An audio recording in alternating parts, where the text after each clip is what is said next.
दोस्तों 1986 में रूस के तत्कालीन राष्ट्रपति, उस समय यूएसएसआर हुआ करता था, मिखाइल गोर्बाचोव भारत आते हैं और भारतीय प्रधानमंत्री राजीव गांधी उनको अमिताभ बच्चन से मिलाते हैं, जो कि उस समय इलाहाबाद से सांसद हुआ करते थे।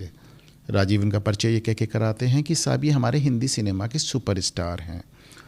और किस्सा कहता है कि मिखाइल गोर्बाचोव ने पलट के राजीव गांधी से कहा कि साहब हम रूसी लोग सिर्फ एक सुपरस्टार को जानते हैं और वो राज कपूर थे।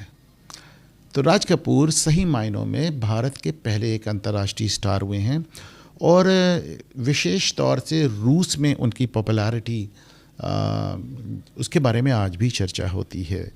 हालांकि इस पे बहुत डिस्कशन भी होता है कि राज कपूर रूस में इतने पॉपुलर क्यों थे। एक उनका वो गाना है कि सर पे लाल टोपी रूसी फिर भी दिल है हिंदुस्तानी, पर सिर्फ एक गाना उसकी वजह नहीं हो सकता। एक समय चल रहा था, एक दौर चल रहा था 1950 में, हिंदी रूसी भाई भाई करके, ये हिंदी चीनी भाई भाई के पहले का दौर है। और उस समय राज कपूर ने रशियन आवाम को अपनी फिल्मों से बहुत अच्छे से लुभाया।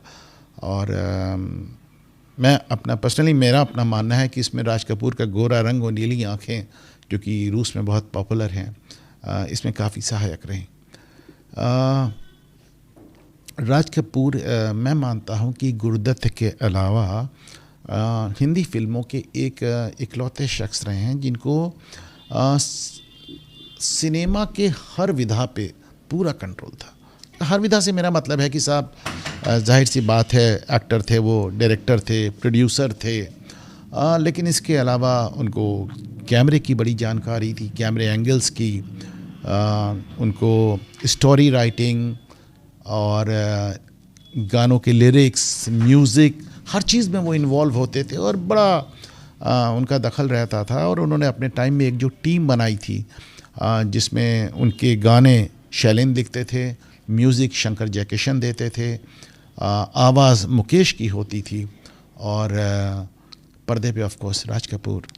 और शुरुआती फिल्मों में तो ज़्यादातर करके देखें तो उनकी हीरोइन भी फिक्स हुआ करती थी नरगिस, जैसा हम जानते हैं कि बाद में उन्होंने सुनील दत्त से शादी की, लेकिन उनकी शुरुआती फिल्मों में राज कपूर के साथ जो उनकी जोड़ी थी वो हिंदी सिनेमा की सबसे हिट जोड़ियों में से एक काउंट होती है।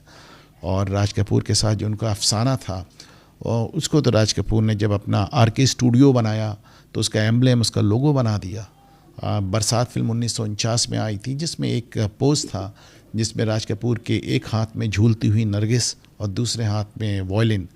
बाद में यही आरके स्टूडियो के एम्ब्लेम बन गया। और अभी हाल में फिल्म स्टार मनोज कुमार ने दावा किया है कि ये एम्ब्लेम, ये लोगो बाला साहब ठाकरे ने बनाया था। बहरहाल आरके स्टूडियोज़ ने बहुत ज़बरदस्त फिल्में दी और आज तक उनकी चर्चा होती है। और समाज में जो अलग अलग समय पे अलग अलग माहौल था, उससे मिलती जुलती कहानियाँ लेके आए। जैसे विनोबा भावे जिस ज़माने में डकैतों का आत्मसमर्पण करा रहे थे, उस समय राज कपूर और आरके स्टूडियो जिस देश में गंगा बहती है लेके आए।